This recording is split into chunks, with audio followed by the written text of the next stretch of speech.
नमस्कार, मैं हूं ज्योति सिंह। आप सभी को शुभ नवरात्रि। आज नवरात्रि की साधना का दूसरा पड़ाव है। आज आराधना है उस शक्ति की जिसने हिमालय की गुफाओं में तप से ब्रह्मा को पाया।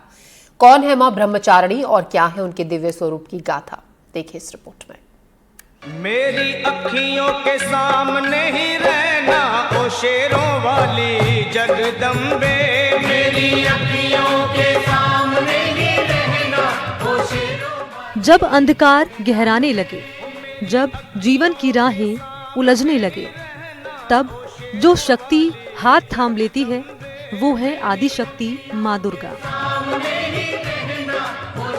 नवरात्रि सिर्फ एक पर्व नहीं, ये आत्मा की यात्रा है। तमस से प्रकाश की ओर, असुरता से देवत्व की ओर, और आज उस यात्रा का दूसरा पड़ाव है माँ ब्रह्मचारिणी। जाकर मैया तेरे दरबार के,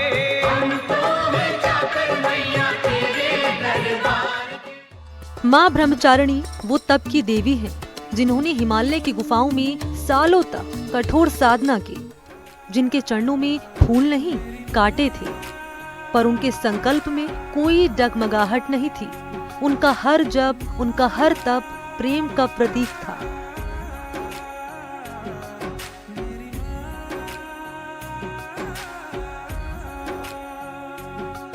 भगवान शिव को पाने की उनकी साधना हमें सिखाती है धैर्य, समर्पण और आत्मबल।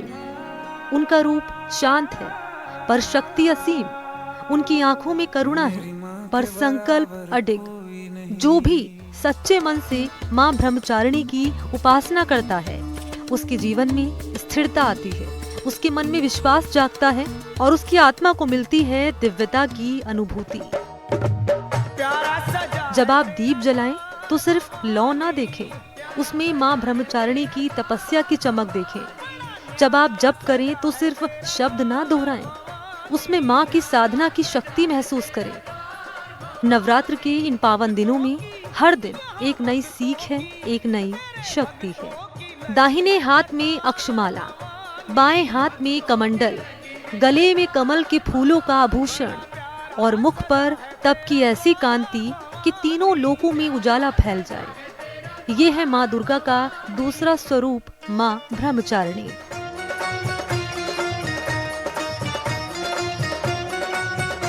नवरात्रि के दूसरे दिन हम उस शक्ति की आराधना करते हैं जो तप की पराकाष्ठा है, जो त्याग की परिभाषा है, जो संयम की मूर्ति है। माँ ब्रह्मचारिणी का जीवन एक तपस्विनी की गाथा है। माँ ब्रह्मचारिणी का ये रूप हमें सिखाता है कि जब संकल्प अडिग हो तो ब्रह्म भी झुकता है। जब साधना सच्ची हो तो सृष्टि भी मार्ग देती है।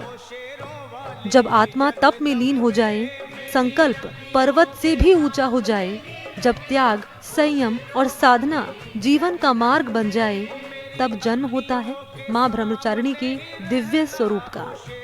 माँ ब्रह्मचारिणी की उपासना से तप, त्याग, वैराग्य, सदाचार और संयम की प्राप्ति होती है। इनकी कृपा से साधक को सर्वत्र विजय मिलती है और जीवन की हर बाधा मिट जाती है। Bureau report, NDTV, Rajasthan. हम तो